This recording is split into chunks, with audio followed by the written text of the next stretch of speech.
May we make a suggestion? Take your phone off the hook. Somebody might call during the next hour or so and interrupt your fun. Getting $10 million. Bigger guests, bigger audio. You're listening to the West Coast Truth with Russell Scott, Season 4.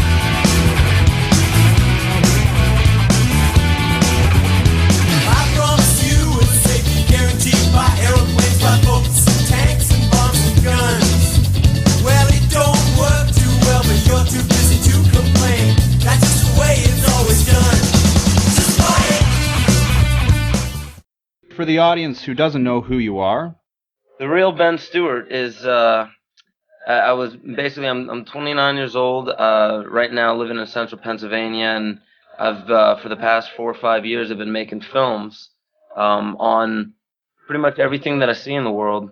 This obviously gets into everything political, everything social, everything economic, everything societal, cultural, artistic, everything along those lines, but really, the primary root of all the work has gotten into the roots of consciousness. So I guess it was 2008 when I released Esoteric Agenda, which is my first film.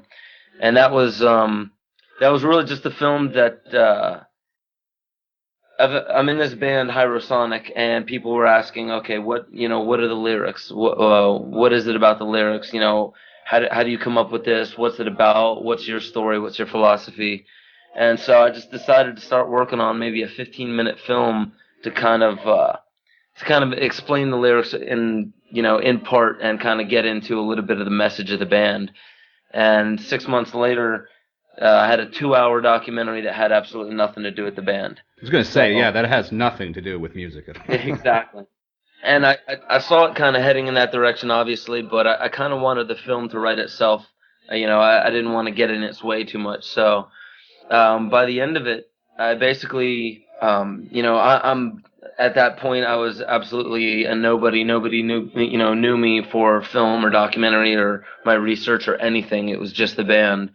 So I just decided to start a YouTube channel and post some segments of Esoteric Agenda, and I started getting such an amazing response that, and I was getting a lot of emails, both on both sides of the spectrum.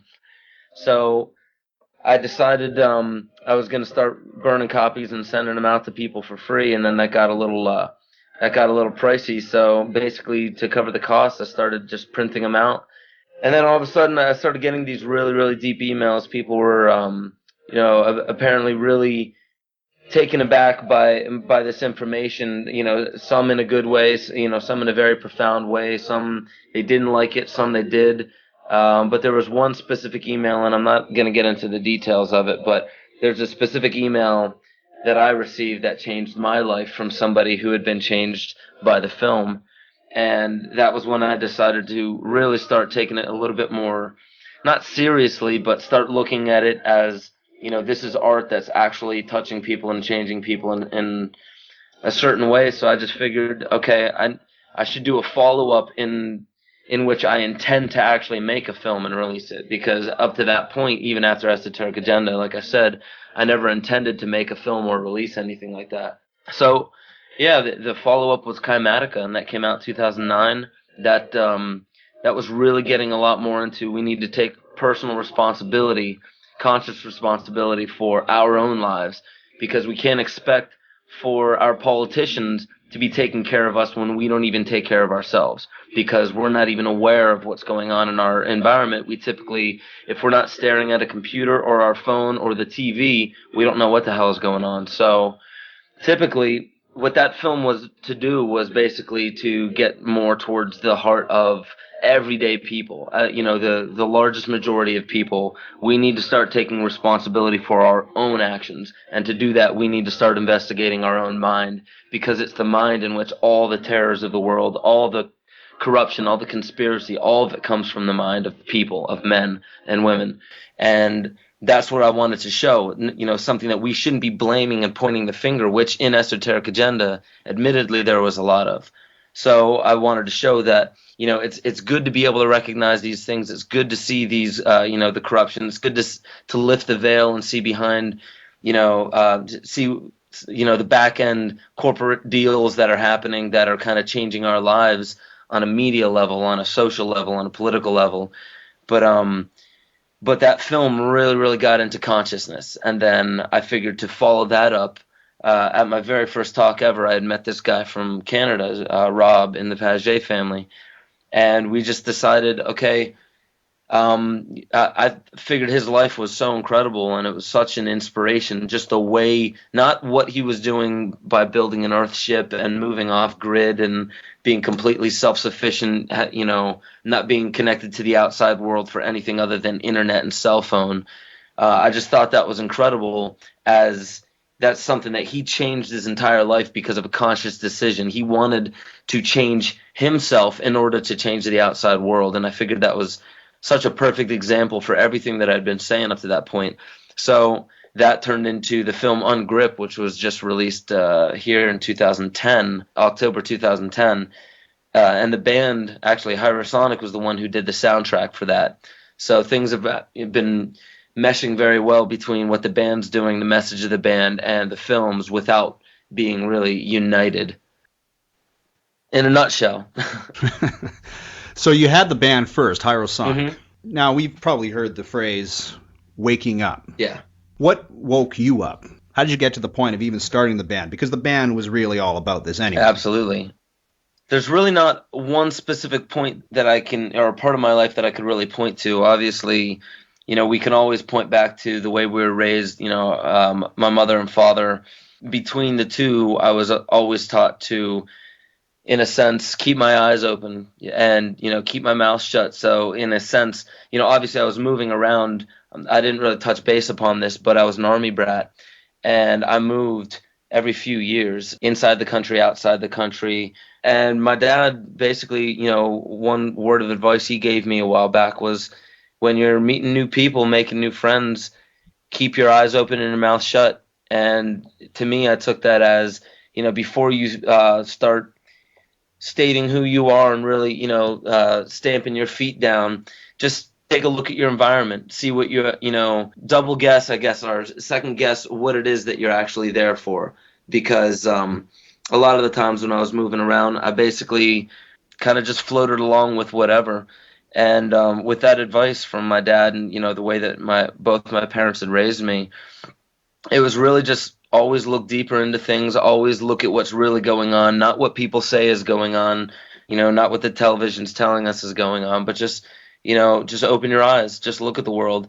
And it's that simple advice that really, I believe, even gets back to the heart of Buddhism and, the heart of pretty much any religion. Anything that speaks of consciousness and speaks about being aware in this moment is just keep your eyes open. It's really not that tricky. It doesn't take a yogi. It doesn't take 30 years of meditation to get to the point where you can see the world the way it is. Just open your eyes and shut your mouth for a while, and you'll be able to see it. My brother gave me the Tao Te Ching, which is obviously Lao Tzu, a couple thousand years ago, wrote that about Taoism. So that was my first introduction into the occult or into anything esoteric, into the depths of the mind. And then from there, obviously, right after September 11th, a friend turned me on to Alex Jones. And so I looked into it. I kind of dug the information. I wasn't really blown away. It's always cool to see the world in a completely different way when it comes to conspiracy. But I think I immediately, at least with what I was being exposed to back then, I kind of knew that wasn't the alpha and omega of what was going on. So I kind of just let it go. And then, a few years later, the Zeitgeist film came out. Michael Tessarion was in full swing. David Icke, Jordan Maxwell. I could go on and on and on with all the amazing researchers that started bringing things to light. It was kind of just a snowball effect. It started early in life. It started picking up speed the more that I actually started paying attention. And I just feel like the wider I had my eyes and the more shut that I had my mouth, I started noticing things more, and I started recognizing it for what it is. And I realized that, I don't really need to read a book or have a second opinion or an authority figure to tell me what's going on in the world. So it's good to have those podcasts and those books and those documentaries out there. But the reason why I say it in my films is you shouldn't be listening to anybody but yourself. And to be able to listen to yourself and to listen to your intuition, that takes some actual paying attention. But to say that any researcher out there, or anyone who's ever made a film or a book has all the answers, that's complete nonsense. And they're really, obviously a lot of those researchers that I mentioned, they'll even tell you, don't listen to me, look at it for yourself, begin to look inside, begin looking at what actually makes sense to you. So that was really just like the mantra that I and my brother have tried to hold with Talismanic Idols with these past 3 films. What is truth? Conventional truth, which is, you can open your eyes and you could look outside and you could say, okay, there's a tree out there. But was that true 5,000 years ago? No. So that's conventional truth.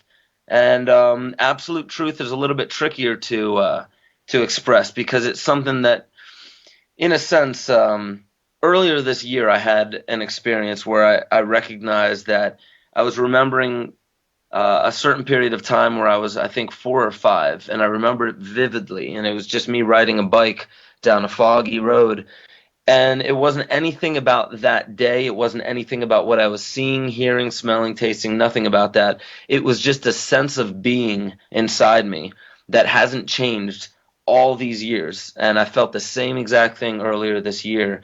And not that that's really a profound experience, but it allows me to recognize that there is something within us that is a little bit more, it's not so transient. It's not so, it's a little bit more eternal. It's not as temporal, I guess you would say. So as far as truth goes, that's in the eye of the beholder, because, I could look at footage of a war and see one thing and express it in one way, but I'm only going to express it according to my own psychology, to according to my own level of consciousness. Somebody else will look at it, maybe somebody who's been involved in war will look at it and see something completely different. So neither of us are wrong, because we're being truthful about what we're seeing and what we've experienced and what we're perceiving. But the actual truth of it is kind of mixed into the riddle of who we are. And so what I say is, truth isn't what's outside of us. Truth is how we perceive what we're seeing. And I'm not even saying that we all see the same things and that we perceive it in different ways. But what I am saying is that every single one of us, we have a certain idiosyncrasy. It's almost like a formula, almost like a DNA, like a thumbprint of how our mind works, because it's how we've built our mind according to subconscious programs and things like that. So from birth, it's things that we don't even remember and we don't even recognize. Maybe, we didn't have enough eye contact with our parents, and that will trigger something in the brain. You'll start growing synapses, and those neurons will begin to hardwire the brain according to your experience as a human being not getting enough eye contact with your mother or with your father or with anybody. And that will snowball in a way, because that turns into a small behavior. And then later on, that behavior will further justify itself by not talking to, too many strangers, because you don't like that feeling of making eye contact. And then later on down the line, that affects you because you can't get a job because you don't work well with others. It's on all your report cards. And then 5 years down the line, you're miserable because you weren't able to get the job that you wanted. You don't know why, and you keep blaming it on the outside world. Well, that's one way that just a tiny little thing in the beginning of somebody's life can snowball into an aggregate, meaning a labyrinth of the mind. And the more that we further reinforce all of these psychological aggregates that we have, all of the behavior that we don't recognize because we don't pay attention to our lives, the more we reinforce that, it's like wandering deeper and deeper into a labyrinth. So all that enlightenment is, all that, as far as I can see, as far as I've experienced, and that's not much, but really to still the mind, you need to exit the labyrinth that we've created. And that labyrinth has been created through our behavior, through our actions, not through what we want, not through what we desire, because our desires are a reflection of our mind. They're a reflection of how we've kind of psychologically built that labyrinth. Can we follow the string back to the source? Well, you could say it's a string. You could say, some say it's memory. I don't really buy into that. What I think it is observation. You can And well, that could be representative in many ways. And the beauty of this is the fact that what works for me is not going to be the same that works for anybody else. That's why we have to do our own work. But that string to me is more or less representative of the thing that is real that we have left. So that thing that is still attached to us, the being. You could say that the being travels the labyrinth of the mind. The labyrinth is a construct. It's a system. And our government is a reflection of that system as a whole, as a collective. But that string, to me, the reason why I don't call it a string is because basically we are everything that we've ever done. And how we do anything is how we do everything. Because we're in the labyrinth and we have these cycles. And it's holographic in a way because the whole labyrinth is also representative of every fragment of the labyrinth. And that's in a sense the point of it. You in every single moment have all the ingredients that you need to be able to observe yourself and to recognize your psychological defects, or I don't like calling them defects, more or less the egos, those things that bind our energy and entertain our consciousness in a fashion where we're not actually looking at what's really going on right in front of our face. So to exit the labyrinth of the mind, for me, just observe yourself. When you're in a situation to where you're in a family situation, and let's say that you had kind of a rough day, you were rushing around, and you get home, and all of a sudden everybody is really happy to see you, everyone wants to talk to you, but you want to get to the bathroom, you want to go clean up, and so you're getting irritable, and the more that kind of happens, eventually it turns into you just blow up. And that's one example to say that example is a fractal of the way that we're living our lives in that whole time period. So to be able to observe ourselves, how we react in every scenario, and this is why it's good to go out into the world. It's not, to me, I don't believe we're supposed to be sitting in meditation 15, 20 hours a day because that's spiritual practice. But getting out into the world, actually making eye contact with people, getting into your community, meeting people, learning how to deal with people, to me, that is the alpha and omega of any and all spiritual practice. That is the point of it. So to be able to observe yourself and how you interact with others and how you interact with your environment, that is how you learn how to escape the labyrinth of the mind. And that is, in a sense, what the Buddha is speaking of when he says the end of all suffering, as far as I can see. Ben, tell me about Rob from the Paget family. Yeah, Rob, I met him in 2008. It was right after I released Esoteric Agenda. I did it was on June 21st, actually, in 2008. I went up to Toronto. It was my first talk ever, and it was with a girl who was speaking about anthroposophy, which is the work of Rudolf Steiner, and then it was Rob. And Rob, at this point, I knew a lot about the type of work that he was doing, but I had no idea who he was. After meeting him and talking with him a little bit, and then after the whole weekend when we went through the entire workshop, I was just blown away by the fact that this guy is actually living everything, in every way that, towards the end of Esoteric Agenda, when I speak about maritime admiralty law, I speak about it in Kymatica as well. And obviously Ungrip is all about that film and all about Rob's journey through all of this. Rob is an incredible mentor to me in many ways. Obviously, he's got philosophies that are quite different than my own, but anybody who he was in his 30s, I believe, mid-30s, had a cushy job. He had a house, had his 2 kids, his dogs, his wife, everything, everything was typical standard Western, the way you think you would want it.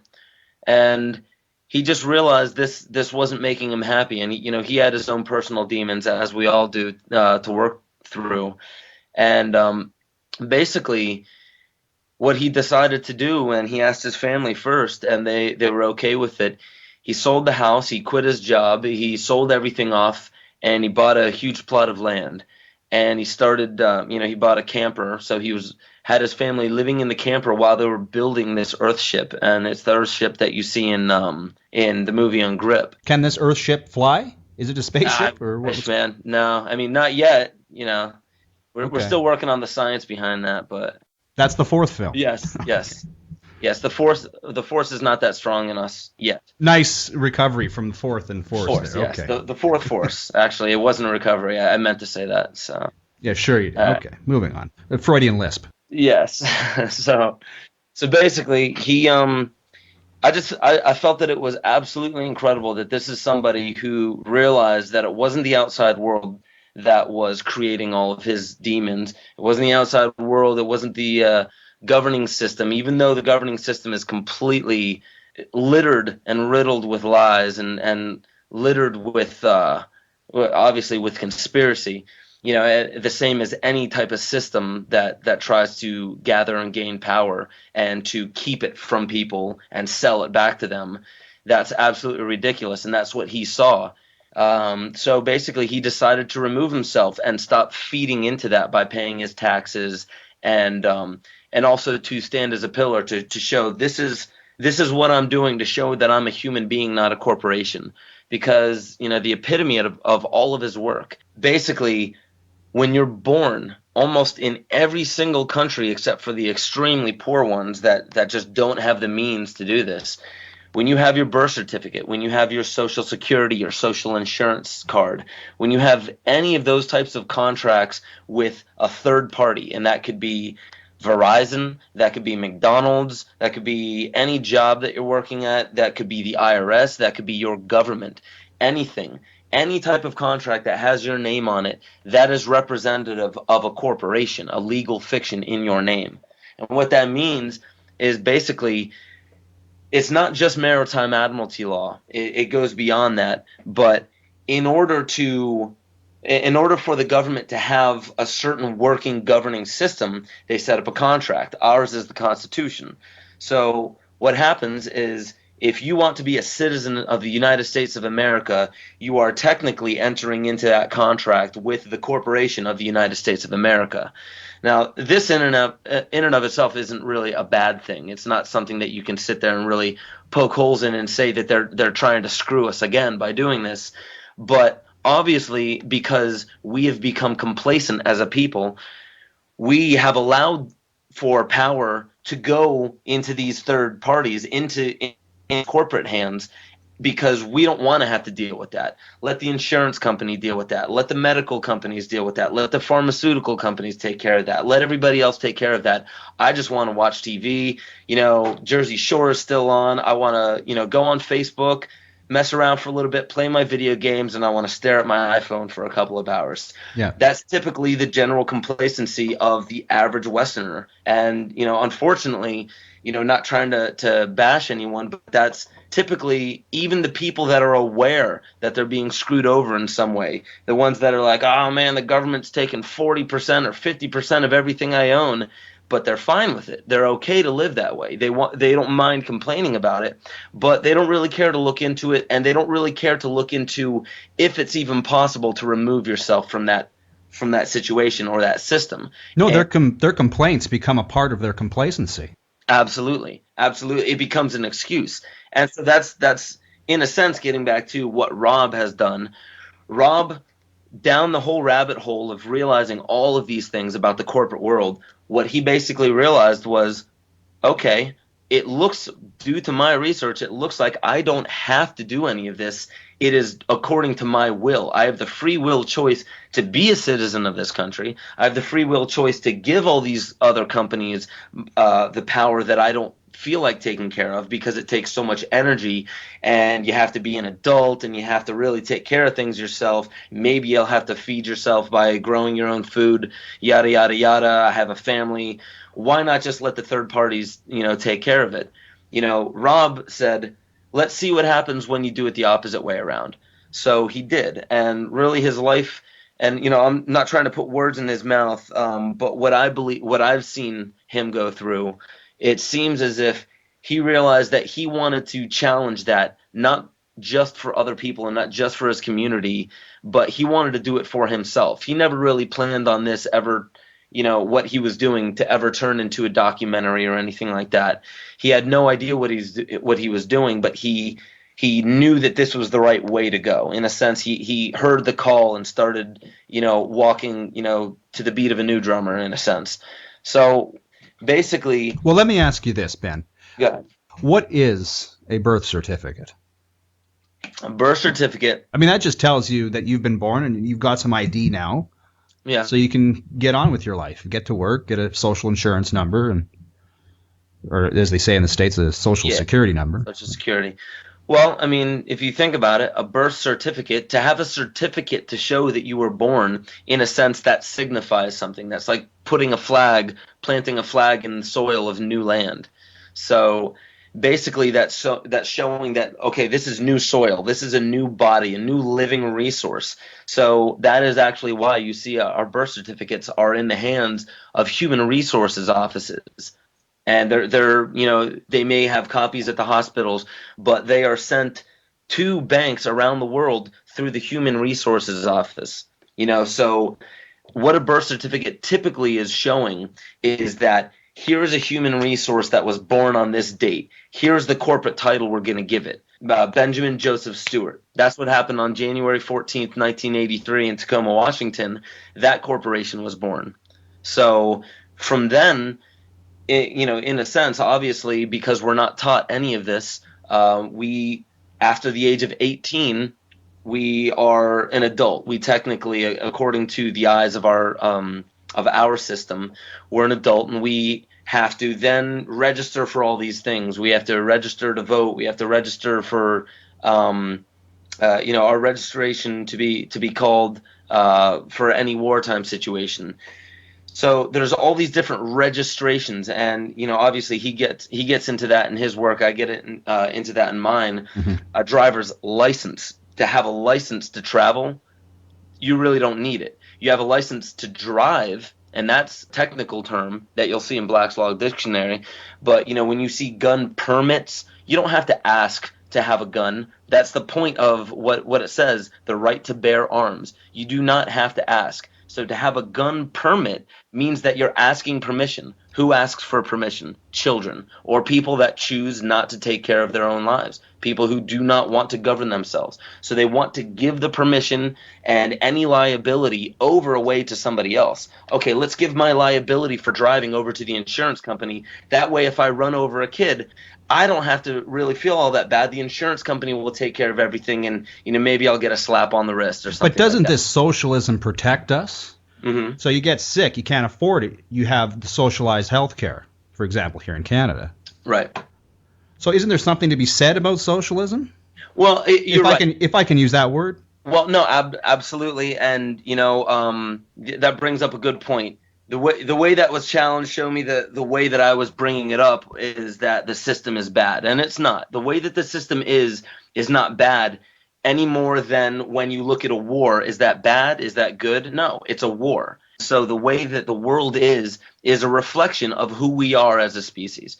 So I'll be very clear that the way that the system is, if we were to completely put all of the responsibility out, take all the responsibility out from the system and place it back on people, our minds would be crippled. It would break our psyches. Nobody knows how to take care of themselves anymore. That's why we don't throw children into wartime situations. We don't throw children into jobs. We ease them into it. We learn. We allow them to learn. We give them the tools to ease their psyche into that type of responsibility. So our system right now is not necessarily something that's bad. It's not the system that is creating our complacency. It's our complacency that's creating the system.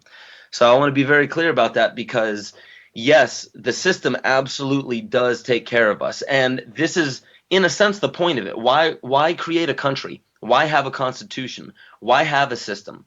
The purpose for that is so we don't have to do all these things our entire lives and live the same exact way. We can, once we're adults, give some responsibility away. In a sense, that's delineating amongst the community our responsibility. And to me, that's almost the point of life, to be able to get out there and to be in your community, to learn about the people in your community. Learn how the community is working, because that's how you learn about yourself, through interaction with other people. So it's great to have this and to have this type of community. And that's why the Constitution is talking about a limited government. The Constitution, it enumerates what the government is, and everything else is what the government isn't. So that's the reason why, if you actually look at a little pamphlet of the Constitution, it's small. It's really, really small. And the reason for that is because government was supposed to stay small. But complacency, it set in. And, obviously, one thing led to another over the past few thousand years. And the way that we have our system all around the world is giving our responsibility away to other people. So that's really the alpha and omega of the films that I've done, and everything that Rob's done in his life. Is it's not to look at the system and blame the system for what's going on, and it's not to look at it and say that, oh, this is a corrupted system. To me, I think the way that the system is a perfect riddle, and it's a perfect analogy. And within that, the way that we perceive this governing system above us is that's the string that leads us back out of the labyrinth. Because the way that the system is an exact replica created by our subconscious. It is a collective subconscious. Our governing system is an exact replica of how we govern ourselves on the inside, because we're very, very wasteful as people. So, in a sense, that's the reason why we in the West are extremely wasteful as a nation. We can't put it all on ourselves. This system is predatorial. We are sheeps being led to the slaughter. And that's our ego. To me, and this is the cornerstone of all my research, and I absolutely love the fact that other people perceive it differently. But the way that I see it is, you can say that the system is predatory, but in that is a kernel of truth about who we are on the inside. This is also another part of my work. The reason why I do get into the stuff in Esoteric Agenda, and I do point out the fact that there are those families out there, there are those bloodlines, and there are those conspiracies, is because it's not about just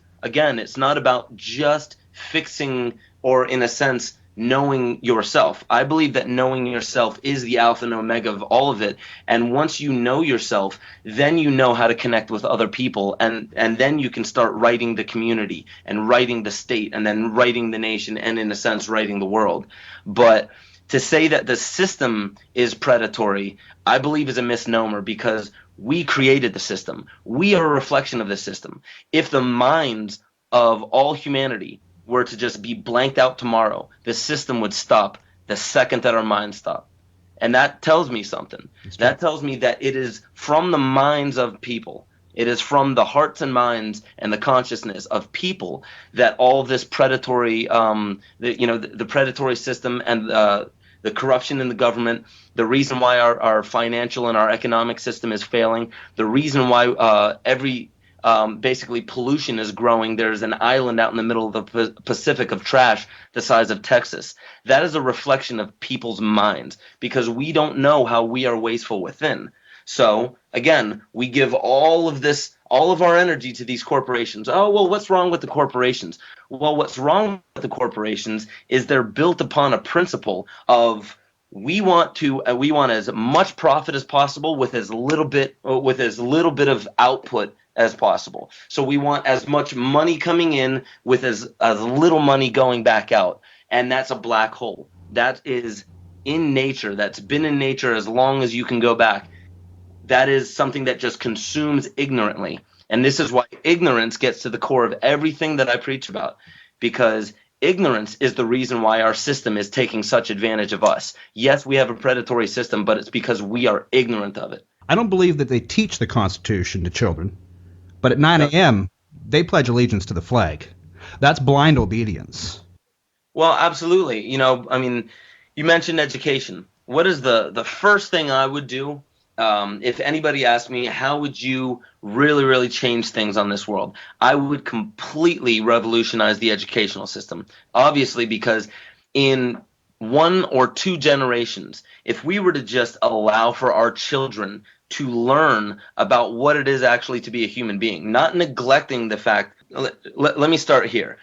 our current educational system, at least here in the West, the General Education Board, they focus on one thing: how good of a computer can we train the minds of people to be? They go to school, you take in information, and you regurgitate it on command. That's a computer. That's not. It says nothing about how to take care of yourself emotionally, how to understand yourself psychologically, how to understand anything about yourself as a human being. It's how to entrain the mind, how to build the labyrinth of the mind so it can become a program, just like how we program computers to do certain tasks. That's what our educational system is doing. In a sense, it's a factory. We're taking in these bright, beautiful, open-ended, completely potential children, and we're forcing them into a mold like a factory, and we're spitting out computers. So the reason why we do this is because the hands at the top, the families that I mention, the bloodlines that I mention, all the powers that be that I mention in my films, the wheels of the system that they have created can be grinded or ground, I guess I should say. They can keep grinding because of the computers that they're spitting out, the human resources. So they turn these human resources into, obviously, corporations. Here's a corporation named Benjamin Joseph Stewart. Let's throw him in the educational system at the age of 5 before he can really start thinking for himself, 8 hours a day until he's 18, and then we're going to kick him out and we're going to preach college. Further education. Get yourself a further education. For what? Well, we don't tell you for what. We don't explain to you what the purpose of any of this is. We don't explain to you principles or ethics or why we try to stamp out the emotions and just focus on the intellect in our society when we know that the emotions are the primary cause of every psychological defect that we see out there.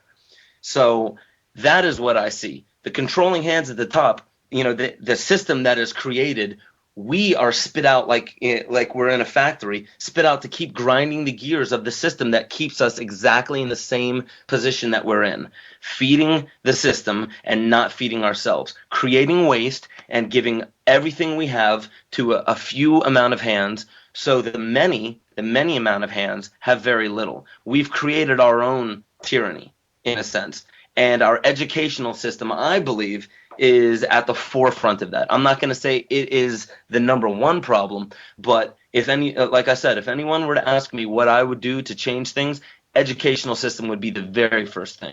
Well, let's take a break from this brave new world. So I know you wanted to talk about Hyrosonic. I hope I'm saying that right. Yeah, Hyrosonic. Tell me about the band. What's the band do? What are they doing now? How did you get involved? What instrument do you play? Do you sing? Do you play drums? I sing. So basically, right after I got out of AIT for the military, it was after basic training, and then after my 9 months, it was more like, I think, 8 months in Texas and Arkansas, I came back, and immediately people that I'd never met were starting up a band, and I just happened to see a flyer. So I tried out as singer because, obviously I've always been deeply into music, into all the arts. So I contacted him, and this was like August 17th of 2002. And since then, a couple members have changed since then. We really solidified the core members of the group. And over the past 10 years, we've just been writing nonstop and touring nonstop, and it's been getting more and more. We've been hitting the road a lot more recently. Just this past winter, our fans actually in 45 days raised $15,000 for us to get a tour vehicle. So things are going real well in that respect. We have a lot of big news for upcoming this year. Hopefully some stuff outside the country. Can't get into it yet because nothing's really confirmed, but there's a lot of really cool news coming up soon. Hyrosonic. Do you guys have a website for that band? Yeah, it's just hyrosonic.com, and that's spelled HIEROSONIC. And all of today's bumper music is from Hyrosonic, courtesy of Ben Stewart. Yes. Very cool. Well, let me ask you this. Ben Stewart, what is the meaning of life? 42. Oh, that's easy enough. Moving on. So what is the meaning of life, Ben? It's obviously something that I don't have a grasp on. That's why I'm still bumbling around here on Earth. So basically, So once you figure it out, you die? Is that how that works? pretty much, I mean, that's what I was told. That was the philosophy I was given when I was younger. Mhm. No, I mean, honestly, it my philosophies, my understanding, my comprehension of what the hell this is, why we're even here, it changes minute by minute, moment by moment. So that, like the meaning of life, it could be one thing today, another thing tomorrow. What I do realize is that what we put in is going to be reflected back to us. Like, this world is a mirror to the way in which we choose to interact with it. So if we choose to interact with people on a truthful level, if we choose to interact with them in a sense where we recognize that there are differences in people, but we can still respect the fact that they're human beings, and there's nothing above human beings. There's nothing above that. Our creations are below us. So if we believe that our creations are above that of human beings, then that says something about us. That doesn't say anything bad about us, because some people do hold principles and values higher than human beings. But to me, personally, my principles and my values are not just to serve other people, but to get to know other people and to always remember that I could be wrong no matter what. So to me, it's always best to err on the side of caution, meaning it's always best to recognize that if I have some principle or some value or some religion or some philosophy that I believe I should be living by, and somebody is opposing me in some way, hindering my path and my progress in that pursuit, then instead of looking at it like I need to find a way to get this guy out of my way or to get this situation out of my way, what I try and do is I take a look at it and say, what is this showing me about the futility of the way I think I should be living above and beyond just getting along with people? So to me, I don't know if that really answers your question, but that's a simple philosophy that I've learned to live by. It makes things a hell of a lot simpler. I don't really get pissy or angry at people anymore. It's good just to recognize that people are always out there doing their thing, even haters, even people that want war, people that want destruction, they want suffering, they want to inflict pain. I'm not here to stop those individuals. I'm just there to reflect in my art what they are and what they're doing. So, in a sense, that's why I'm an artist. That's why I believe that art is important in cultures around the world. If you go back to every single culture, you will not find one culture without some form of art. And that doesn't mean that they have paintings and sculptures and crap like that. I mean, some way of communicating and expressing those things that you can't just express in the physical world. And that's why we have words, and words have values and meanings that are beyond the physical world. Art, music, expressing things that you can't really put into words. How important is art, let's say, in comparison to the mathematics, sciences?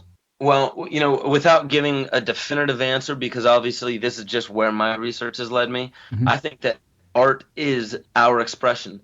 In a sense, like in religion, if you look at what the word of God is and the logos and how the logos is the vibration of the universe, it's how anything exists at all. I think everything is art. The universe is art. And that's getting very abstract. I'll get a little bit more specific with it.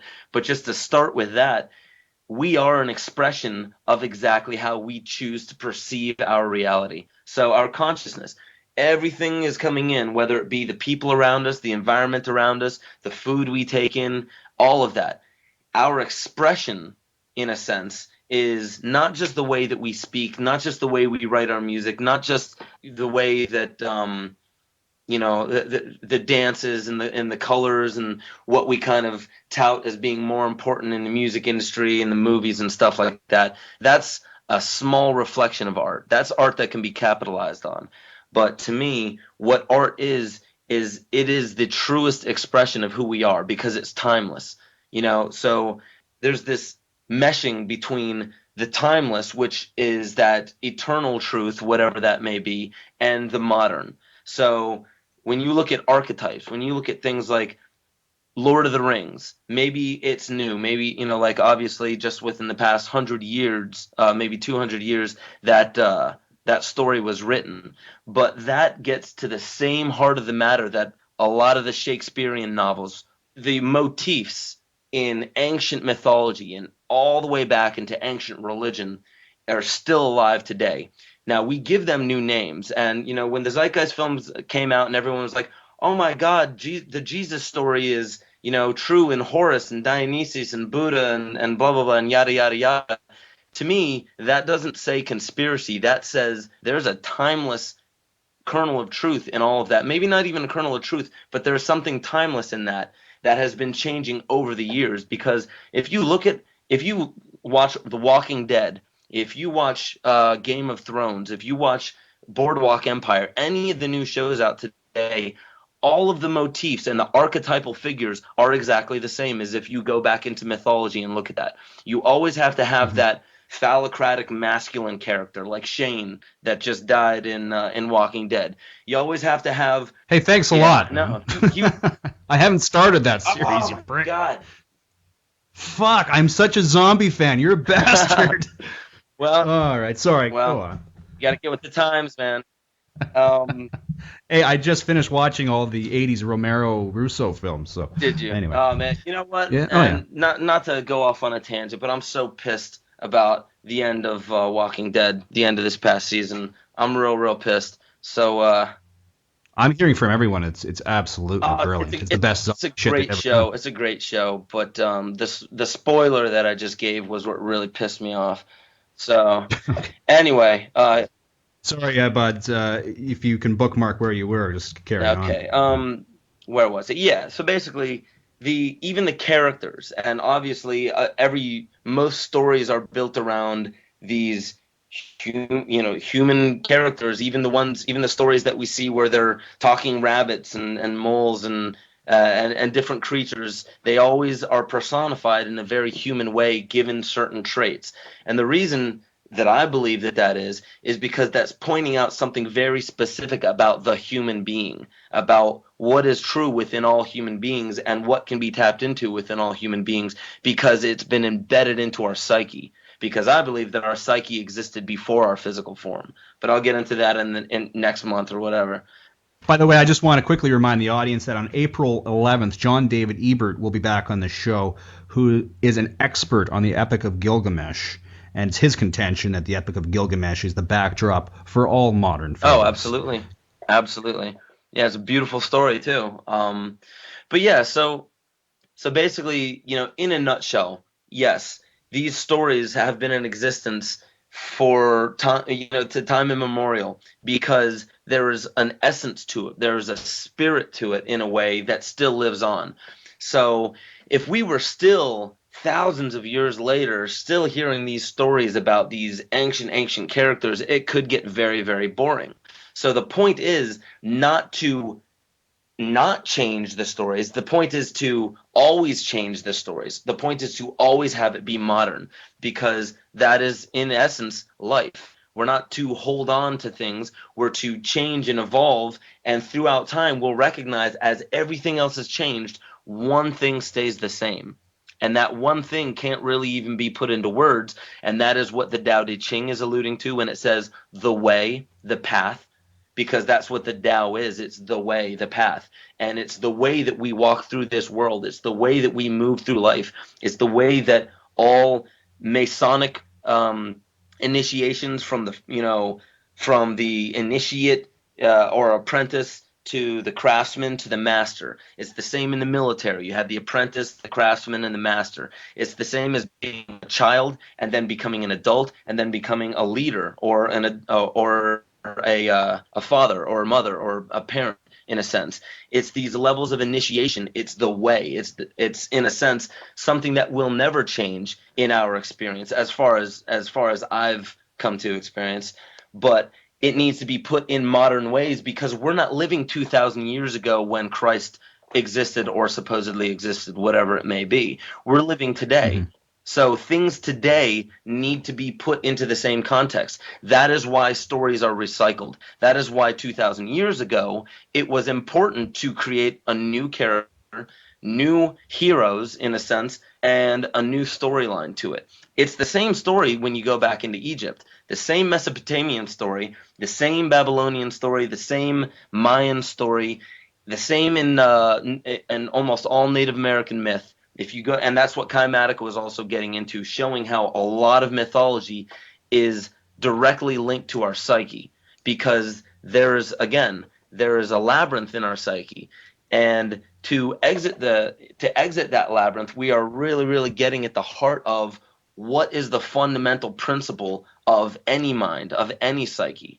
And that gets into Pythagorean. You can also go into math, how it is even possible in the Fibonacci sequence, and the way that our brain branches out these dendrites, and the way that we build these psychological aggregates, the way that we build these labyrinths of the mind, the way that we build systems that eventually turn into tyranny, and we need to revolutionize it again and tear down the tyrants from their ivory towers and get out from, and find what freedom is again. It's this reoccurring thing.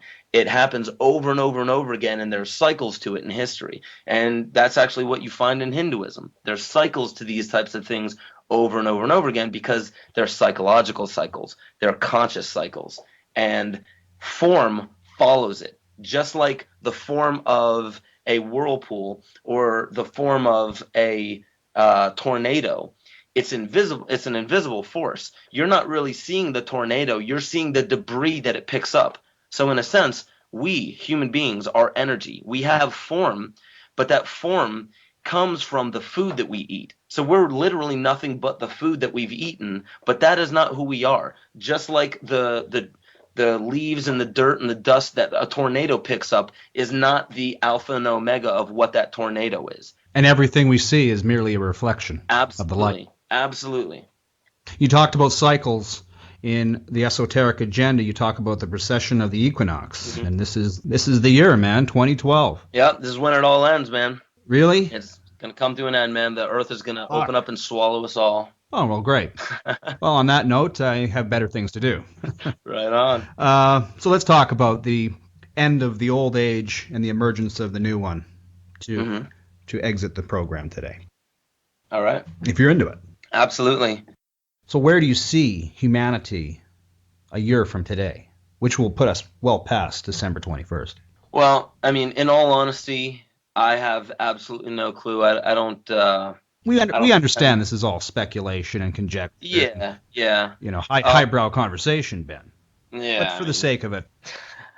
Well, let's basically what I was getting at in Esoteric Agenda is with the cycles of time. And obviously, when I led into Kymatica, speaking about the planets and how, obviously the planets go back into mythology, and all of this taps into this, this mythical story within the mind, this eternal mythological story that we perpetuate in the mind. Basically, these cycles of time that we're seeing, especially the precession of the equinoxes that are coming to an end, you can say that throughout this 26,000 year or maybe a little less cycle that we're coming to an end of, basically, I can't really get into, with the amount of time that we have, what each and every sign that we've gone through means, but the totality of it is the exact journey that the Fool goes on in the tarot deck. The Fool is the 0 card, and it goes through the remaining 21 major arcana, and those are different experiences. And those are 3 sets of 7 experiences, and that gets into a lot of the math of it.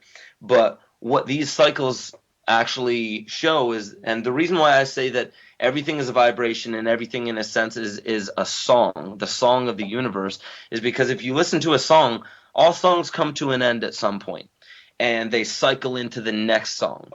And I think that's the best way that I can explain what we're experiencing right now, because there's really no way to say what the next song is going to be or how we are going to dance to it. But we have been dancing to this song for the song does not remain the same. No, not at all. And we've been dancing to this song for the past few thousand years, dancing to war, basically. And that's, a perfect little, in a sense, kind of like a little shout out there to Hierosonic, because there's a song called Dance to War that I wrote specifically about this. And these cycles, they always come to an end, and the regeneration and the renewal of the next cycle is, in a sense, what this whole second coming of Christ, I believe, is all about. Because in a sense, it's a renewal of what we are, because we are definitely getting to a point as a species to where we cannot keep up the type of activities and behavior that we have been involving ourselves in because of the sheer amount of waste,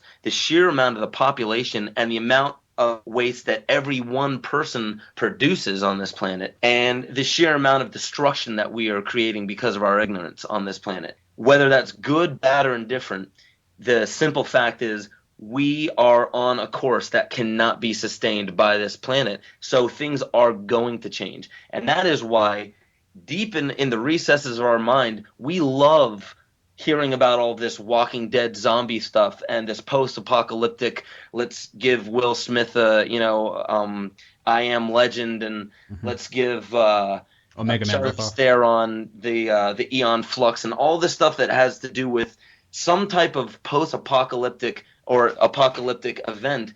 And we know this is coming. We don't know the exact way that it's that it's going to turn out for humanity, but we know that it's coming because there is absolutely no way we can keep going in the direction that we're going.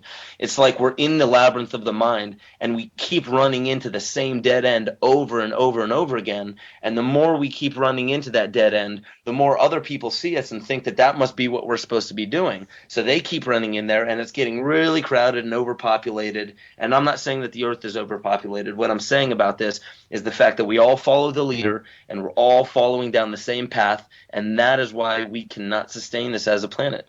So whether it's by divine providence or the fact that maybe some quick calculations of how the population grows exponentially and eventually where it's going to get with the type of earth we have, the resources we have, just knowing how things are going to get, just like knowing how much cancer the body can take before it dies.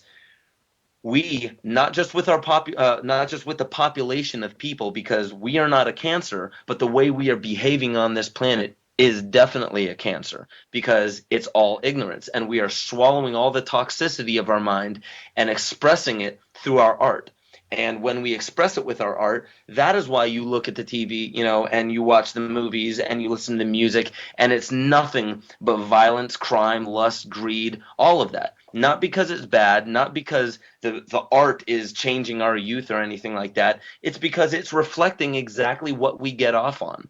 And in a sense, that's a good thing. It's good to be able to recognize that, but we need to recognize it consciously. So these cycles of time, getting back, in full swing, these cycles of time, they always, always, always come to an end, because there is absolutely no way we can sustain what we're doing on this planet. And the way that it is going to play out, that I see, eventually when we have to transition, if it's not going to be smooth, if it's not going to be 7 billion people being like, oh, wait a minute, maybe there is a better way that we, won't have so much waste, and we can start taking care of all of these byproducts. We can stop destroying the land to have these plastics and these things, and we can figure out a better way to maybe renew and recycle. Maybe we can start feeding ourselves. Maybe we don't have to place all of our burden onto the system, so the system will stop getting annoyed and stop taking our freedoms away. When we start really getting to the core of it, if it doesn't get to a smooth transition, and you'll hear about Jacques Fresco and all of them speaking about trying to get it to a point where there can be a smooth transition. But if it does not get to that point where we can transition smoothly, then what's going to happen is exactly what you see in any of those post-apocalyptic films. Meaning the first thing that's going to happen is the first sign of there not being enough clean drinking water for Westerners, or for people, or for the very affluent, the ones who believe that we can keep going this way forever because we have the money, and oil comes from somewhere. All this fresh water, all this fresh food, it comes from somewhere, but I don't know why, I don't know where, I don't know how it gets here, but it's here, and I don't really have to pay much attention to it. Those are the ones, as soon as they catch wind, that type of mindset of people, as soon as they catch wind of the fact that there's not enough clean drinking water, there's maybe not enough food to eat, there's not enough resources to get to and from their whatever their A to B is, their work or whatever they do for a hobby. As soon as they catch wind of that, that is when the panic's going to set in. And I believe the panic is going to be what's going to create the most chaos. Well, just as Theseus slayed the Minotaur, will the age of Aquarius conquer the age of war? I can't say that for sure, because war, in a sense, is a reflection of, again, it's a reflection of how we choose to deal with situations. Now, when you see a kid on the playground and he's playing with something, and all of a sudden a bigger kid comes by, let's call the bigger kid America, and the bigger kid takes the toy because he's bigger. Now, eventually, it's going to catch up to all the littler kids that, why don't we just join forces and, I don't know, maybe take the toy back? And then so that everyone's fighting over these toys, basically. And if you're children and you are running a nation and you have nuclear missiles and you have an army behind you, you're going to act just like the bullies on the playground. And that's a really simple, rudimentary way to put this.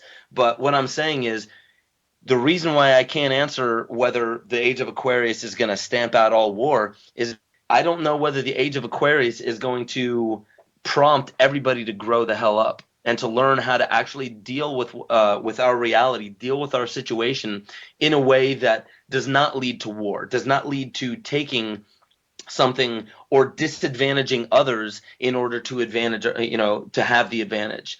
And in a sense, that's kind of the riddle. To me, this is the exciting part. Like the Third World War, the looming war that everybody's waiting for and everybody's anticipating, or this huge apocalyptic event that everybody's waiting for. This is almost the exciting part, because this is like the climax of a movie. This is where we start getting into the parts of all of those timeless stories and realizing that, okay, what happened to Luke Skywalker when he went into the cave to battle his father? He realized that, when he chopped off his head, he realized that that was him he was battling in there. It was his fears. And it's the same at the end of The Matrix. There's so much mythology riddled into The Matrix. But when you look at it, what happens at the end of the first one, I'm thinking they put it at the end of the first one because they weren't sure whether they were going to make 3 films. They wanted to see how it did. So at the end of the first film and the end of the trilogy, he went into the bad guy. Mr. Anderson is Neo, I guess, and whoever the agent was. So Neo went into the agent in the first film and unified with him, basically became him, and that's how he destroyed him. Basically, in a sense, recognizing that who he was battling, in a sense, is himself. And this goes all the way back into mythology. But if you look at the end of the third one too, what did he do? Basically, he fought at the end of him and, in a sense, unified with him, and then that was when he exploded, and the between the machines and the people, one side didn't win, neither side won. They found a truce, they found a peace between the two. And that, in a sense, I believe, is kind of the riddle that is being alluded to. I'm not saying that's my answer or anybody's specific answer to what's going on, but there's something in there that's really getting at the truth of what may have to happen. We may have to, in some sense, come to terms with exactly the type of lifestyle that we never wanted to. That's actually the point of the Hangman Project that I started a few years ago. And the Hangman and the Tarot card is the whole energy of that card is to suspend your judgment and to recognize for a moment. It's almost a state of suspended animation or paralysis where you're just observing. And what that is doing is the hanged man hangs upside down and all the coins fall from his pocket because that's the value he once placed on the world. And all of the value, all of his egos, the way that he once looked at the world falls away from him, and he just sees the world the way it actually is.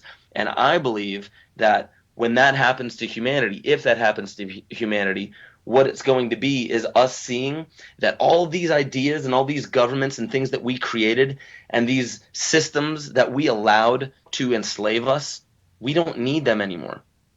So the system will crumble as soon as we recognize what it is. It's like in Gulliver's Travel when he's being, nailed down by all these little people, all these little tiny strings. All that had to happen was he woke up and dusted off all those strings, and he was free again. So in essence, that's technically at the end of this cycle. again, nobody can really say what's going to be happening at the end of this cycle. I don't believe that anything specific is going to happen on December 21st, 2012. Then again, I always keep my mind open for whatever. But I do believe that what we are facing here around this time in all of history, is we are going to finally, we're not dealing with the elements anymore. We're not surviving the elements. We're not cavemen. We're not trying to figure out how to survive storms and wolves and bears and sheep. You know, not sheep, yeah. Like sheep was ever a problem. But we're not surviving the elements anymore. We're trying to survive ourselves, and we're realizing that we are the ones that have been presenting the biggest obstacle in our own lives. So that's where I believe all of this is going. Keep your eyes open. Look within. Makes me think of the Gospel of Thomas, where Jesus said, "Heaven is a place within you." Salvation truly does lie within. I think that could be the theme for today's show. Ben, what's the website for the audience to go to when they want to learn more about Ben Stewart and what you do? Yeah, it's talismanic.org, and that's TALISMANICIDOLS.org. So thanks very much for being on the show, and we'll talk to you next time. Awesome. Thank you for having me.